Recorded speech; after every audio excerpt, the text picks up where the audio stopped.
Hello students, let's read the question. So the question is having assertion and reason. We have to select the correct option regarding this assertion and reason, whether these are correct or not.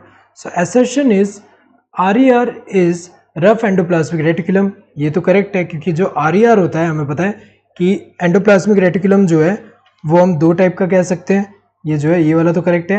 Endoplasmic reticulum जो होता है ये दो type का होता है. एक क्या होता है रफ एंडोप्लाज्मिक रेटिकुलम, यहाँ पे एक क्या होता है रफ एंडोप्लाज्मिक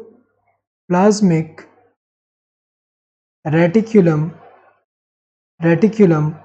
और इसको हम रफ क्यों बोलते हैं क्योंकि ये जो होते हैं अगर हम देखें जैसे न्यूक्लियस है, यहाँ पे न्यूक्लियस से हमें पता है कि जो न्यूक्लियस का आउटर मेम्ब्रेन जो होता है वहाँ से ये जो है एंडोप्लाज्मिक रेटिकुलम ऐसे कंटिन्यूस. और इसमें अगर हम देखें ये जो स्ट्रक्चर अगर ध्यान से देखें यहाँ पे तो ये जो स्ट्रक्चर होगा इसमें अगर हम देखें यहाँ पे स्ट्रक्चर जो है ये वाला जो स्ट्रक्चर है इस स्ट्रक्चर में क्या होते हैं, इस स्ट्रक्चर पे ऐसे सरफेस पे ऐसे राइबोसोम्स प्रेजेंट है. और ये राइबोसोम्स किस में हेल्प करते हैं, प्रोटीन सिंथेसिस में हेल्प करें. तो जिनके सरफेस में यहाँ पे राइबोसोम्स प्रेजेंट है वो क्या है रफ एंडोप्लाज्मिक रेटिकुलम, क्योंकि सरफेस यहाँ रफ है तो ये रफ एंडोप्लाज्मिक रेटिकुलम है. और एक इसमें इन्वॉल्व होते हैं प्रोटीन सिंथेसिस में इन्वॉल्व होते हैं, इसमें प्रोटीन सिंथेसिस में इन्वॉल्व होते हैं. और इनमें क्या होता है मोस्टली अगर हम देखें मेनली कंपोज्ड ऑफ किससे बने होते हैं सिस्टर्ने से बने होते हैं. मेनली अगर हम देखें सिस्टर्ने से बने हैं. जबकि सेकंड टाइप जो होता है वो क्या होता है smooth endoplasmic reticulum. Smooth endoplasmic reticulum में अगर हम देखें सरफेस पे क्या है यहाँ पे जो राइबोसोम्स नहीं होते, तो यहाँ पे कोई भी सरफेस पे अगर हम देखें राइबोसोम्स एब्सेंट है तो ये स्मूथ एंडोप्लाज्मिक रेटिकुलम बोल रहे हैं. और ये जो होते हैं मेनली किससे बने होते हैं, मेनली ये ट्यूब्यूल से बने हैं. ये मेनली किससे बने हैं सिस्टर्ने से, ये मेनली किससे ट्यूब्यूल से बने हैं. और ये लिपिड सिंथेसिस में इन्वॉल्व है.